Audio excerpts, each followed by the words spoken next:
Kruleboyz were the latest addition to the Auric Warclan's army. They bring with them a different style of play than the swarming Bone Splitters or the Alpha Striking Ironjaws. And because they're more cunning than brutal, they are a more complicated army to play than the other Auric Warclans. My name is Moss, and in this video, I hope to give you some insight on how to win with Kruleboyz. We will go over battle traits, dirty tricks, subfactions, spell lore, command traits, artifacts of power, mount traits, battalions, and important units. This video assumes that you are already familiar with the rules of Age of Sigmar, as well as the Kruleboyz army rules. If you're not familiar with the Kruleboyz rules, I suggest watching my Kruleboyz review video first. It also does not cover any specifics of any season. If you're interested in how to play this army in the current season, I recommend checking out my Kruleboyz seasonal videos. First, battle traits. Kruleboyz fundamentally are a glass cannon army that rely on tricks and deception to win fights. They have low bravery, with the highest being 7, poor saves, the highest being a 3-up, and nothing really special in the wounds department. The battle line options in particular are quite weak. Gut Rippers and Hobgrots will both melt upon making contact with the enemy, and even if they survive a round of combat, their low bravery will have the survivors fleeing in the absence of a kill-boss within 3 inches. However, the army can pack a significant punch. A lot of their damage comes from their faction ability, Venom-Encrusted Weapons. The important thing to remember here is that this ability deals a number of mortal wounds equal to the damage characteristic of the attack for Kruleboy Aurics only. There's a couple of units in this army that don't get any benefit from this ability. So you can swing very high with damage with this army, but you can also kind of fall flat. The damage done from this army can be wildly inconsistent. Therefore, we can't really rely on Venom-Encrusted Weapons to win us games. The true consistency that we find in this army is through the Kruleboyz Wa. Once per battle, when you select your general to fight, you can immediately fight with 2 more units wholly within 18 inches of the general. This is the key to the strategy of this army. Given that the units in our army are glass cannons, being able to take out 3 enemies or even 2 enemies with 0 retaliation can snowball us into a victory. All the choices that we make for this army, therefore, must revolve around this central strategy. For the rest of the video, I'm going to go over all aspects of list construction and detail why I have selected them. Hopefully, with this in mind, you can build your army lists to be more cohesive and increase your win rate. Dirty tricks are not highly impactful in our army, but can offer some support.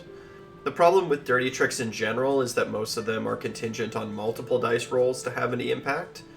Noisy Racket can be good against Alpha Striking armies. Lethal Surprise can have some interesting mortal wounds in the center of the board if you place them on objectives, but I personally believe that Disappearing Act is the best choice.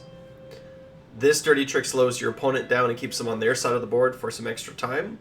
What you're hoping for is to spread out your opponent's army and throw off their rhythm and their battle plan in a hope of killing off units with less chance of retaliation the following turn. But overall, dirty tricks are relatively low impact and nowhere near as impactful as other choices that we make. Subfaction. While having Boltboyz as battle line and Big Yellows is appealing, it lacks the security that Grin and Blades provides. Grin and Blades, I think, is the strongest subfaction by far. Being invisible outside of 12 inches allows your Boltboyz to get their work done. This also keeps your bigger models safe long enough to slap with their Wa. So I think Grin and Blades is easily the subfaction of choice. Spells. All the spells in Lore of the Swamp are powerful and have their uses. You must consider what you're likely to fight against when making the choice of what you're going to bring with you. To Black Pit might be particularly good this season given the potential infantry meta, but if you want more information on that, please check out my seasonal videos. The spell that helps enable your game plan the most with Big Wa, or with the Kruleboy Wa, is certainly going to be Sneaky Miasma. This spell lets you move a monster during the hero phase on a 6-up. This can be strong to help set up the Wa. However, given our lack of casting bonuses, even with a 6-up, it can be pretty unreliable. It can save you in a pinch, but you can't really rely on it as a fundamental part of your strategy. Summon Boggy Mist is another good spell, that +1 to charge that can help ensure that your WoW models get to the combat or get into combat the turn that you want them to do. Choky Mist is always a good choice, and Nasty Hex is situationally good, again, depending on what you're facing at in your local meta. Command traits are pretty straightforward. Egomaniac can be used to help keep your general alive if your opponent has non-sight reliant range spells, such as Aslan's Comet Call. You can pass off wounds to the Gut Rippers and Hobgrots because they don't matter anyway. Battle Lust can help you get your general where he needs to be to call the Wa. However, I personally think that Super Sneaky is my most commonly chosen command trait. Usually I use this command trait to place a unit of Hobgrot somewhere on the map to act as a speed bump and an annoying little side thorn in your opponent. What I want is for my opponent to have to deal with them, helping split their army and allowing me to divide and conquer. It can also be good in maps with lots of objectives where you can place your Hobgrots sort of on an objective off to the side and force your opponent to have to deal with them and not deal with the central threat that is your Kruleboyz Wa. This also combos really well with Betmaster, the ability from Swamp Boss Scumdrack. The unit that I put out on the map will often be the Bet and is likely to die first, which gives your Swamp Boss, like a triumph, and usually inspired for the Wa turn. Artifacts of Power are also very straightforward. I think the obvious choice is Vial of Manticore Venom, placed on a Sludge Raker Beast's chain-linked grappling hook. If you're not running that model, any of the other weapons in your army will do just fine. Again, we're playing around our Wa. This artifact helps us make sure that whatever we fight has a greater chance of being wiped out completely and doesn't get a chance to strike back. If you don't want to run that, you could also run Arcane Tome to cast Mystic Shield because our saves are so poor, but I generally prefer damage with this army. Mount traits. Mount traits are an essential part of this list. I always choose Fasten for a Kiloboss on Vulcha, and he's generally my general. The extra move in the hero phase can be incredibly powerful for helping position your general correctly to call the Wa.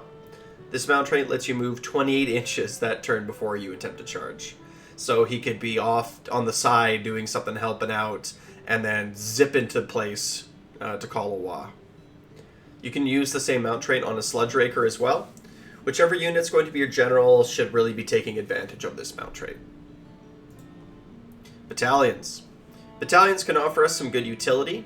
You can go with a Warlord Battalion and take an extra enhancement for your army. If I'm running 2 Swamp Calla Shamans, I found taking an extra spell lets me have the entire spell lore ready to go, which can be pretty strong. I also, as an extra enhancement, will take another mount trait and give Fasten to another one of my Wa pieces. You can also go with a Battle Regiment to get priority on the first turn. Given that we're deploying as a castle, you don't really give up by deploying too much first, and we like to dictate the pace of the game. For important units, I always take a Kiloboss on Vulcha and a Sludge Raker Beast. More often than not, that Sludge Raker Beast is Swamp Boss Scumdrack.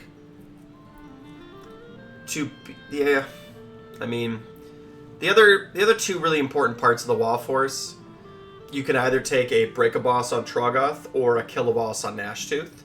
The Break-a-Boss offers more damage but is slow, and the Kiloboss is much faster and can get in position more easily. But I often will take both, and depending on how the battle plays out, I will be able to sort of pick which one is going to get into the Wa for the Wa turn. Of course, you have the usual complements of Bolt Boys and Swamp Calla Shamans. I usually take 2 units of 6 Bolt Boys and 2 Swamp Calla Shamans to buff them. This is where having them as battle line lets you take them in blocks of 9. But I find that once they get hit, like once Bolt Boys take any damage, they just tend to melt. Like you'll lose the whole unit once they get hit. With 1 rend, they're on a 6-up save, right? Like it's with 2 wounds each, like they're just gonna disappear. So blocks of 6 I find is the sweet spot. After that, 2 units of Gut Rippers and 1 unit of Hobgrots is a mandatory inclusion. I will often add at least another unit of Hobgrots to act as a bet. Or as the bet unit if I'm playing with Swamp Boss Scumdrack. And the spells can also be included, but with no casting bonuses, they're pretty unreliable. I would often just rather take a Triumph, specifically inspired, to use during my Wat turn. This combined with Bandmaster ability from Scumdrek means that I can give 2 models +1 to wound during my Wat turn. And if you combine this with their finest hour, you can wipe the floor with your opponent. Like having +1 to hit on 1 model from all out attack, and then having +1 to wound on 3 different models, that can be pretty strong. In addition, while the unit is borderline unplayable, you can also experiment with Marshkrala Sloggoth to place in position to give all of your models that +1 to hit during the Wat turn. But for 150 points, I'm not sure how value add that is, and how much it would just be better to run something else. Yeah. So that's it. Hopefully this video helped you wrap your head around how to play and win with the Kruleboyz. If I left something out, please let me know in the comments below. Like, subscribe, wah.